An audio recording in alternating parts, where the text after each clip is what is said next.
โอ้ฝนตกน้ำห้วยมากเลยพี่น้องเลยบัดมันมากก็จะล้นน้ำห้วยใส่มองเนาะนี่เนี่ยก็ลงแล้วมันน้ำบกลงแล้วใส่มองก็ได้เลยพี่น้องเลยมอง3 เซน4 เซนเนาะอย่างตัวหนึ่งปดบดเนี่ยร้านเพิ่นใส่แต่เศร้าเนาะผลยำแต่เศร้าปดไปปิ้งแหละปดไปปิ้งเลยมีแต่ปลาเข็งอันนี้ปดบดอันนี้นะตายอยู่มองนี่ปดบดน้ำห้วยเอาเก็ดออกเด้อนี่เอาเก็ดออกได้เฉพาะมันสีดำเว้ยกินเลยเดี๋ยวได้กินเลยเดี๋ยวได้แต่หลายเติบได้เอือบไว้เนาะ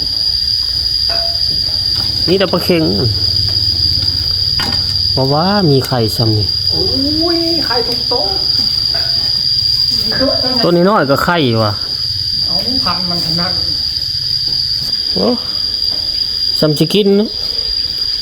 เพื่อนใกล้น้ำใกล้ห้วย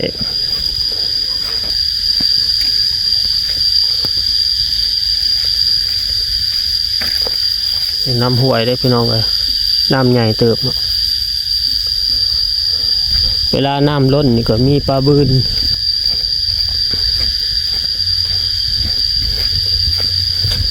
หน่อไม้ก็มีตัวหน่อไม้นี่มันก็เกิดแหนงมันคันดูไปหาก็ใช้ได้เลย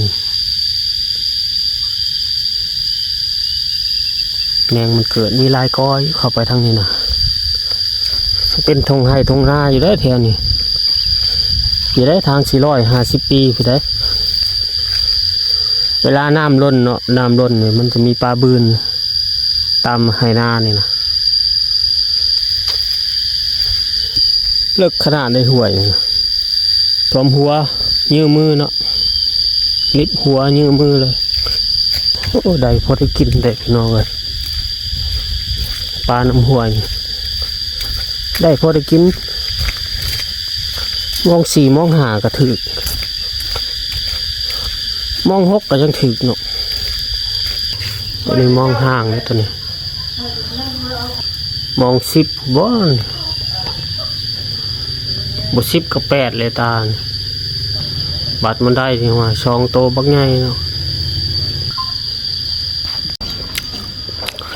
มาเด้อพี่น้องปิ้งปลาเข็งตำหมกถั่วอาหารบ้านๆ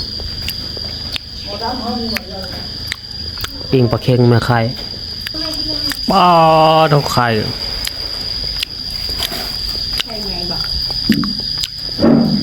ตัวน้อยๆก็ไข่บานข้าวเหนียวใส่กับข้าวเหนียวยำปลาไข่เนาะยำ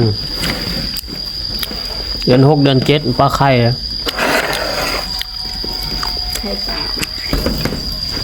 เฉพาะมันแล่นไปน้ำเนาะไปวางไข่กินเบิดกลางกินกับกรอบ